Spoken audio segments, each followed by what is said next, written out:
అన్నయ్య ఫ్రెండ్ కదా, ఇంకా ఇంటికి వచ్చేవాడు. అట్లా మా ఇద్దరికి పరిచయం అయింది.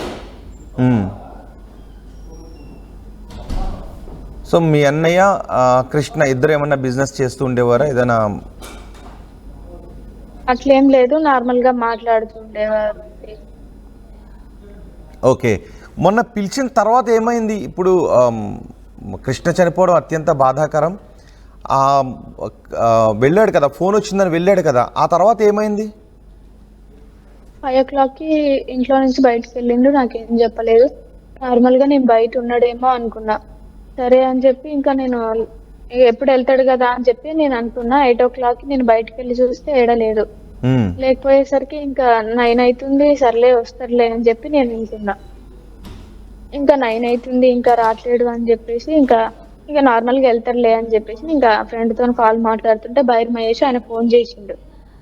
బంటి ఫోన్ నాకు ఇచ్చిపోయిండు, ఆల్రెడీ వెళ్ళిండు 5 o'clockకే. అయితే బైర్ మహేష్ నాకు అప్పుడు ఫోన్ చేస్తే నా ఫ్రెండ్ తో మాట్లాడుతున్నా, నేను కాల్ లిఫ్ట్ చేయలేదు. ఇంకా నేను రిటర్న్ కూడా చేయలేదు. ఇంకా నెక్స్ట్ 11 అవుతుంది, టైం ఇంకా వస్తలే అని చెప్పి నేను మళ్ళీ ఆయనకి చేసిన, బైర్ మహేష్కి ఫోన్ చేసి ఇంకా ఆయన లిఫ్ట్ చేయలేదు. మహేష్ కూడా లిఫ్ట్ చేయలేదు? చెయ్యలేదు ఆయన. అప్పటికే కృష్ణ ఫోన్ స్విచ్ ఆఫ్ వస్తుందా? కృష్ణ ఫోన్ నా దగ్గరనే ఉంది. మీ దగ్గర ఉంది, ఓకే. కృష్ణ ఫోన్ తీసుకెళ్ళలేదు అసలు? తీసుకెళ్ళలేదు. ఎందుకు తీసుకెళ్ళలేదు? అంటే కృష్ణ సహజంగా ఎప్పుడైనా అలా ఫోన్ వదిలేసి వెళ్తాడా, లేకపోతే ఆ రోజే తీసుకెళ్ళలేదా? నాకు ఎప్పుడైనా ఇంకా బోర్ కొడుతుంది అన్నప్పుడు నాకు ఫోన్ ఇచ్చిపోతాడు. నాకు ఫోన్ లేదు. అట్లా నేను అప్పుడు కాల్ మాట్లాడుతున్నా, ఇంకా అట్లనే వదిలేసి వెళ్ళిపోయిండు, మరి తొందరగానే వెళ్ళిపోయిండు. ఓకే భార్గవి, మీరు కొద్దిసేపు లైన్లోనే ఉండండి. సూర్యాపేట డిఎస్పీ ఉన్నారు. ఖచ్చితంగా కృష్ణను చంపిన హంతకులు ఎవరో తేల్చుతాము, కఠిన శిక్ష పడేలా చేస్తామని అంటున్నారు. సూర్యాపేట డిఎస్పీ మనకు అందుబాటులో ఉన్నారు, ఆయనతో కూడా మాట్లాడదాం. మా భార్గవి డిఎస్పీ గారు నమస్తే అండి. నమస్తే అండి డిఎస్పీ గారు, గతంలో మనం చూసాం అమృత ప్రణయ్ కేసు ఎంత సంచలనమైందో, నడి రోడ్డుపైన నరికేశారు. ఇప్పుడు మళ్ళీ అలాంటి హత్య ఇక్కడ చోటు చేసుకుంది. కృష్ణను తన కుటుంబ సభ్యులే చంపేశారని భార్గవి అంటుంది.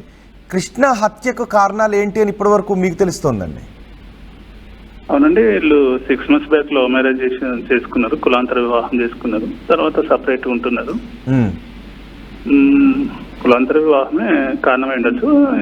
ఈ డిసీజులకు కొంచెం 2 కేసులు ఉన్నాయి ఇతని మీద గతంలో. ఇంకేమైనా పాత కక్షల కులాంతర వివాహం ఇంకా ఫైనలైజ్ కాలేదు, అండర్ ఇన్వెస్టిగేషన్లు ఉందండి. కృష్ణ పైన గతంలో కేసులు ఉన్నాయండి? ఉన్నాయండి. ఏం కేసులు ఉన్నాయండి? 307 కేసెస్ ఉన్నాయి సార్. 2 307. యా. ఓకే, ఇంకొకటి 2 307. ఓకే, అంటే ఆ కోణంలో కూడా చూస్తున్నాము. ఇదైతే కన్ఫర్మ్ కుటుంబ సభ్యుల పాత్ర ఉన్నది ఇక్కడ. ఇంకా ఏమైనా పాత కక్షలు అంటే బైర్ మహేష్ అనే పర్సన్ ఉండు, అతను రియల్ ఎస్టేట్ చేస్తాడు. ఈ అబ్బాయి కూడా డిసీజ్ కూడా రియల్ ఎస్టేట్ చేస్తాడు. వాళ్ళిద్దరి మధ్యలో ఏమైనా రియల్ ఎస్టేట్ గొడవలు ఉన్నాయని ఆ కోణంలో కూడా మనం దర్యాప్తు చేస్తున్నాం. ఓకే, అంటే ఎంతవరకు ఎవరైనా అదుపులోకి తీసుకున్నారండి? ఇంకెవరిని తీసుకోలేదు సార్. ఇద్దరిని అదుపులోకి తీసుకున్నారు, మహేష్ని అండ్ నవీన్ని అని అంటున్నారు. లేదండి, ఇంకా ఎవరిని అదుపులోకి తీసుకోలేదు. ఓకే, అంటే గతంలో 307 అటెంప్ట్ టు మర్డర్ కేసు పెట్టిన వాళ్ళు కూడా కారణమై ఉండొచ్చు అని ఏమైనా అనుమానాలు ఉన్నాయి ఇప్పుడు? అదే ఆ కోణంలో కూడా మనం విచారిస్తున్నాం. ఓకే, కానీ మహేష్ నుంచి ఫోన్ వచ్చింది, ఆ తర్వాత ఫోన్ ఇంటి దగ్గర వదిలి వెళ్ళాడు అని భార్గవ్ అంటుంది. మహేష్ దగ్గరికి అది నిజమే. బైర్ మహేష్ అనే పర్సన్ కాల్ చేసినాకనే అతను వెళ్ళిండు. ఓకే, అతను ముఖ్య పాత్ర అయి ఉండొచ్చు. మనం ఇంకా అక్కడ మనకు కస్టడీకి వస్తే గానీ మనం క్లియర్ గా చెప్పలేము. ఇప్పటికైతే ఆ అమ్మాయి ఆరోపించేది ఏంటంటే మా బ్రదర్ ప్లస్ బైర్ మహేష్ చేసి ఉండే అవకాశం ఉందని చెప్తుంది. ఓకే, ఇప్పుడు మహేష్ అండ్ నవీన్ ఎక్కడున్నారు? పరారీలో ఉన్నారా? అంటే మాకు తెలుసు పరారీలో ఉన్నారు. 4 బృందాలు తిరుగుతున్నాయండి వాళ్ళ కోసం. రేపటికల్లా అరెస్ట్ చేస్తాం. Okay, and scene of offence దగ్గర ఎటువంటి ఆధారాలు లభించండి? ఇంపార్టెంట్ ఆధారాలు ఏమైనా లభించాయా? అక్కడ ఏం లేదండి. థ్రోట్లింగ్ జరిగినట్టు అంటే గొంతు పిలిచి చంపినట్టు అనిపిస్తున్నది మనకు అక్కడ. ఆధారాలు అయితే ఏం లేదు. అతని బైక్ పక్కన ఉంది, ఆధారాలు అయితే ఏం దొరకలేదండి అక్కడ. అంటే మోస్ట్లీ పరువు హత్య అయ్యి ఉండొచ్చా? చెప్పుకోవచ్చండి. ఇప్పుడు తల్లిదండ్రులు భార్య ఆరోపించేదైతే పరువు హత్యనే చెప్పుకోవచ్చు. ఓకే, సో మీరు మహేష్ కోసం నవీన్ కోసం అయితే గాలిస్తున్నారు, రైట్? అవునండి, అవునండి. ఓకే అండి. ఒకవేళ ఇది పరువు హత్య అయితే ఏం జరిగే అవకాశం ఉంటుందండి? మహేష్ పైన నవీన్ పైన ఎటువంటి కేసులు బుక్ చేసే అవకాశం ఉంటుంది? ఆల్రెడీ మృతుడు ఎస్సీ సామాజిక వర్గానికి చెందినాడు కాబట్టి అతను ఎస్సీ ఎస్టీ ఆల్రెడీ పెట్టినాం. SC ST plus murder case section పెట్టినాం. అది ట్రయల్, ఫాస్ట్ ట్రాక్ ట్రయల్ మా అధికారుల ద్వారా అంటే త్వరితంగా విచారణ చేయించాలని ఒక ఆలోచన ఉన్నాం. అది ఫస్ట్ అరెస్ట్ అయితే కానీ మిగతా మనం స్టెప్ తీసుకోవడానికి అవకాశం ఉంటుంది.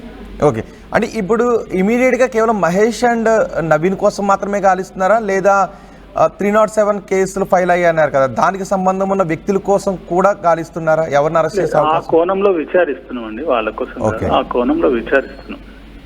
So first Mahesh and Naveen కోసం అయితే గాలిస్తున్నారు. అవునండి, అవునండి. రైట్, ఎప్పట్లో అరెస్ట్ చేసే అవకాశం ఉందండి? మోస్ట్లీ రేపటికల్లో ఒక కొలిక్కి వచ్చే అవకాశం ఉంది. అది మేమే అందరికి ఇన్ఫార్మ్ చేస్తాము. ఒక కొలిక్కి వస్తుంది రేపటికల్లా అంతా. Right, thank you very much DSP గారు. భార్గవికి మీరు ఏమన్నా చెప్పదలుచుకున్నారు? ఎందుకంటే భార్గవి చాలా బాధపడుతున్నారు, ఏడుస్తున్నారు. తన కుటుంబ సభ్యులు గతంలో బెదిరించారు, ఆ కారణంతోనే చంపేశారు అని భార్గవి ఆరోపిస్తున్నారు. భార్గవికి మీరు ఏమన్నా ధైర్యం చెప్పగలుగుతారు? ఆమె కూడా వింటున్నారు.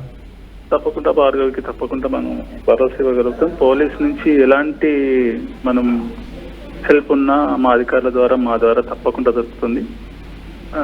ఖచ్చితంగా మేము హెల్ప్ చేయగలుగుతాం భార్గవికి. మేము తోడుంటాం, చివరి వరకు మేము ఆ అమ్మాయికి హెల్ప్ చేస్తూనే ఉంటాం, తోడుంటాం పోలీస్ శాఖ.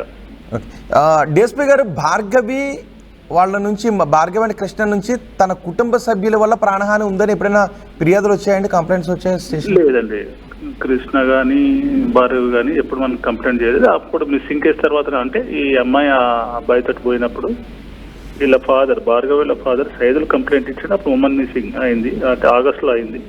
తర్వాత అమ్మాయి మేజర్ కాబట్టి అది కేసు క్లోజ్ చేసినాం. వాళ్ళు సపరేట్గా ఉంటున్నారు. తర్వాత మాత్రం మన దృష్టికి రాలేదు. పోలీస్ స్టేషన్ కూడా ఎలాంటి కంప్లైంట్ లేదు భార్గవి నుంచి కానీ కృష్ణ నుంచి కానీ. Thank you very much DSP గారు. Thank you sir, thank you. Suryapet DSP చెప్తున్నారు ఈ కేసులో ఇంతవరకు ఎవరిని అదుపులోకి తీసుకోలేదని చెప్తున్నారు. రేపట్లోగా మహేష్ అండ్ నవీన్ అదుపులోకి తీసుకుని విచారిస్తామని చెప్తున్నారు. అండ్ కృష్ణ పైన అంతకుముందు 2 కేసులు ఉన్నాయి, 307 అటెంప్ట్ టు మర్డర్ కేసులు ఉన్నాయి. ఆ కోణంలో విచారిస్తామని చెప్తున్నారు. కానీ ఇది పరువు హత్య అనడానికి స్పష్టమైన ఆధారాలు ఉన్నాయి. ఎందుకంటే మహేషే ఫోన్ చేశాడు అండ్ మహేష్ నవీన్ ఇద్దరు కూడా కలిసే ఉన్నారు, స్నేహితులుగానే ఉన్నారు. సో ఇప్పుడు కృష్ణను చంపే అవసరం వేరే ఎవరికీ లేదు. కొన్ని రోజుల నుంచి బెదిరిస్తున్నారు కాబట్టి తన నవీనే మహేష్తో కలిపి చంపేశారు తన భర్త కృష్ణని అని భార్గవి ఆరోపిస్తున్నారు. భార్గవి, ఓకే, ఆ రోజు వెళ్ళిన తర్వాత డిఎస్పీ మాట్లాడారు, విన్నావు కదమ్మా? ఖచ్చితంగా నిందితులను అరెస్ట్ చేస్తామని చెప్తున్నారు, ఇంకా అదుపులోకి తీసుకోలేదని చెప్తున్నారు. సో మోస్ట్లీ ఇది పరువు హత్య అయి ఉంటుందనే అనుమానాన్ని వ్యక్తం చేస్తున్నారు. రేపట్లోగా నిందితులను అరెస్ట్ చేసే అవకాశం ఉంటుందని చెప్తున్నారు. ఓకే, ఆ తర్వాత ఏమైంది? ఆ రాత్రి మహేష్కి ఫోన్ వెళ్ళట్లేదు, కృష్ణ రావట్లేదు, అర్ధరాత్రి అవుతుంది. ఆ తర్వాత ఏం జరిగింది? 3 o'clock అవుతుంది, అప్పటికి ఇంకా రావట్లే అని చెప్పి నేను మా వదినకి కాల్ చేశాను. కాల్ చేసి, వదిన ఇంకా బంటి రాలేదు, మరి ఎటుకి వెళ్ళిండో ఏమో, ఒక ఆయనకు ఫోన్ చేసిండు, లాస్ట్కి ఆ నెంబర్ ఇస్తే ఒకసారి నువ్వు కాల్ చేయని చెప్పి నేను చెప్పిన మా వదినకి. అయితే ఇంకా నెంబర్ ఇస్తే వదిన ఫోన్ చేస్తే స్విచ్ ఆఫ్ అని వచ్చింది ఫోన్. సరే అని చెప్పి నేను కాసేపటికి మళ్ళీ బైర్ మహేష్కి మళ్ళీ నేను చేస్తే స్విచ్ ఆఫ్ అని వచ్చింది. అట్లనే మార్నింగ్ వరకు ఫోన్ చేస్తూనే ఉన్నా, స్విచ్ ఆఫ్ అని వస్తుంది. ఇంకా 6 o'clock అవుతుంది, ఇంకా వస్తలే అని చెప్పి అనుకుంటున్నాం. ఇంకా 6 o'clockకి 6:30కి అట్లా పోలీస్ వాళ్ళు కాల్ చేసి, ఇట్లా బంటి ఎక్కడికి వెళ్ళిండు, ఏ షర్ట్ వేసుకుంటూ ఎట్లా కటింగ్ చేసుకుంటూ అని చెప్పి అవి అడిగేసరికి నేను చెప్తే ఇంకా ఏమైంది సార్ అంటే వాళ్ళు రెస్పాన్స్ కాలేదు. మళ్ళీ అడిగినా నేను, చెప్పకపోయేసరికి ఇంకా వాళ్ళు తర్వాత కాల్ చేస్తామమ్మా అని చెప్పి కట్ చేసిరు. అప్పటికి నాకు విజయ్ అన్న అని ఒక ఆయన కాల్ చేసి, అరే ఇక్కడికి రాండిరా చెరువు కట్ట దగ్గరికి, పిల్లల మరి దగ్గరికి అనేసరికి నాకు భయం వేసి నేను ఏడ్చేస్తున్నా. ఇంకా ఫోన్ కట్ చేసి అసలు ఏమైంది, నిజమా కాదా అని చెప్పి నేను పిల్లల మరి ఒక ఆయనకి ఫోన్ చేసి అసలు ఏమైంది అని చెప్పి అడిగిపించిన. బంటన్నా చనిపోయిండు అని చెప్పిండు. ఆ వార్త విన్న వెంటనే నీ పరిస్థితి ఏంటమ్మా? అసలు నేను నమ్మలేదు. నా బంటిని అట్లా చేస్తారని నేను నమ్మలేదు. ఉమ్. అంతగానో ఏం చూసావా వెళ్ళి దగ్గరికి వెళ్ళి? నేను అక్కడికి వెళ్తుంటే ఇంకా ఏరియా హాస్పిటల్ తీసుకొస్తారు. నేను సగం దూరం వరకు వెళ్ళిన, ఇంకా రిటర్న్ అయినా మళ్ళీ ఏరియా హాస్పిటల్ దగ్గరికి వస్తురా.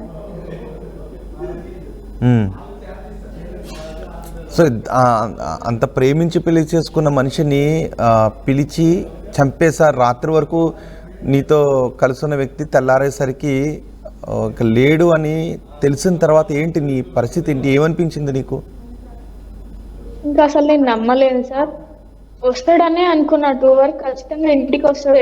ఎప్పుడైనా 12 అవుతుంది, 2 అవుతుంది, ఆ టైం కల్లా వచ్చేస్తాడు ఇంటికి. నేను అసలు ఎవరు చెప్పినా నేను నమ్మలేదు. చూసిన దాకా నేను నమ్మలేదు. నా బంటికి అట్లా కాదు అని చెప్పి నమ్మలేదు. ఎలా ఉండేవారు ఇద్దరు, మీరిద్దరు ఈ 6 నెలలు?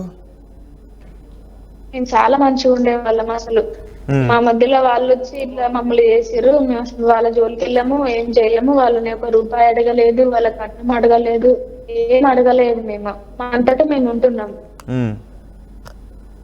మా అన్నయ్యకి ఇంకా అట్లా చేసుకుండు అని చెప్పేసి కోపం ఉండి చంపాలి అని చెప్పి చాలా సార్లు వేరే వాళ్ళతో అన్నాడు. వేరే వాళ్ళతో అంటే ఇంకా బంటి దగ్గరికి వచ్చి వాళ్ళు అన్నారు.